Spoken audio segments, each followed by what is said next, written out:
Welcome to This Explainer. Let's just dive right in and embark on a linguistic tour to transform those flat, boring travel descriptions into truly captivating stories. Whether you're writing a travel blog, crafting a brochure, or honestly just wanting to make your vacation story sound absolutely epic, you definitely need the right tools in your linguistic suitcase. So, think about it for a second. How exactly do you make tourism descriptions unforgettable? If you want to solve that annoying problem of writing super dry sentences like, the sunset was pretty, or the village was old, the answer actually lies in mastering one highly specific grammatical tool. We want to take our readers right there, feeling the breeze and seeing the sights. And to do that, we have to upgrade our sentence structure. Here is our itinerary for today's explainer.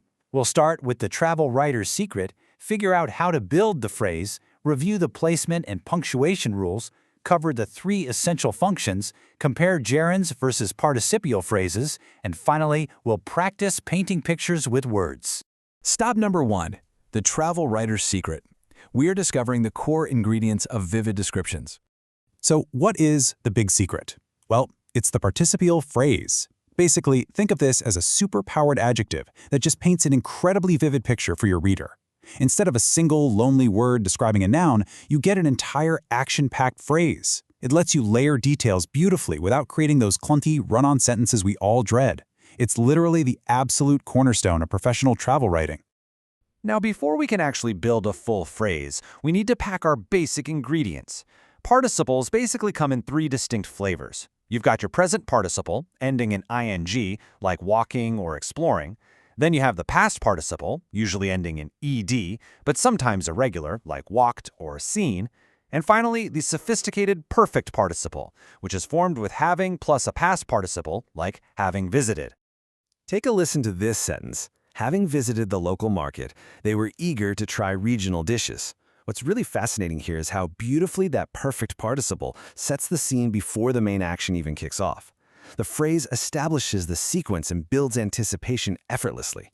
You instantly understand the cause and the effect, all wrapped up in a single, elegant thought. Moving right along to section 2, building your participial phrase. Let's assemble the pieces of your descriptive luggage. It's actually a super simple formula. You just take your starting participle and attach specific modifiers or objects to finish the thought. The participle is like the engine, but the modifiers are the steering wheel and the tires. They give it direction and context. Because without those objects or modifiers, you just have a floating word. But with them, you have a vibrant, painted scene. And this perfectly illustrates the formula in action. Running down the street, he caught the bus. Running is our participle, and down the street acts as the modifier. Put them together and you have running down the street. It tells us exactly how he was acting when he caught the bus. It just injects this great sense of urgency and motion right at the very front of the sentence. Okay, section 3, placement and punctuation rules. Navigating the traffic signs of sentence structure. The cool thing is, you can drop these phrases literally anywhere in your itinerary, beginning, middle, or end, but you absolutely need the right comma traffic signs to keep the trip smooth.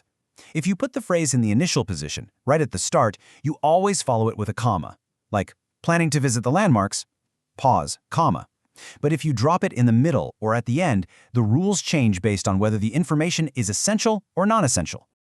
Let's break down exactly how to know if your mid-journey phrase needs those commas or not. Step 1, figure out the position. Is it in the middle or final spot? Step 2, and this is the big one, ask yourself, is this phrase essential to the core meaning? Like, does the sentence completely fall apart without it?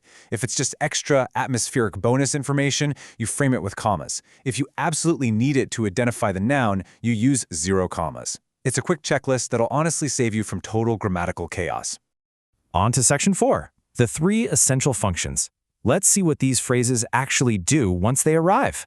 These phrases basically juggle 3 distinct roles. First up, the most common one, the adjective function. It modifies nouns. The woman sitting by the window is our guide. Sitting by the window tells us exactly which woman we're talking about. And notice no commas there because it's essential info. Second is the adverbial function, which modifies verbs. And third, absolute phrases. I love these because they don't just modify one word, they add gorgeous atmospheric context to the entire scene. For example, the sun setting over the mountains, we pause to enjoy the view. Let's zoom in on that adverbial function for a second. Sensing danger, the travelers fled. This modifies why or how they fled. Now, let's be totally honest. Sensing danger on a vacation usually just means you've spotted the crazy prices at the resort gift shop, right? But structurally speaking, sensing danger is intrinsically tied to the action of fleeing. All right, section 5. Gerunds versus participial phrases. Time to spot the sneaky grammatical lookalike.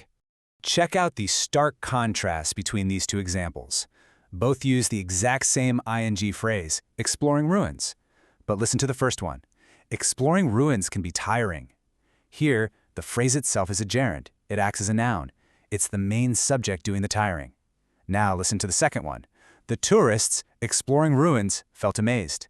In this case, exploring ruins acts purely as an adjective describing what the tourists are doing at that moment. It's just extra information, neatly tucked between commas. Same exact words, completely different grammatical jobs. Finally, Section 6, Painting Pictures with Words. We've reached our destination with fully realized tourism sentences. Listen to how this comes together.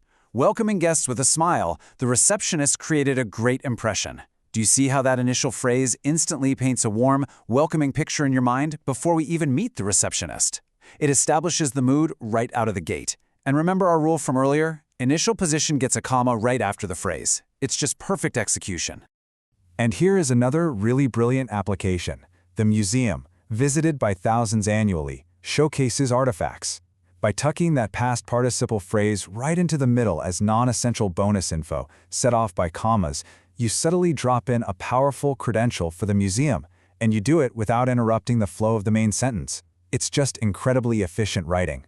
So, as we wrap up this explainer, I want to leave you with a bit of a challenge. What hidden grammatical gems will you find in your next travel brochure? The next time you're reading a travel blog or an article, see if you can spot these secret tools. Can you identify those initial ing phrases setting the scene?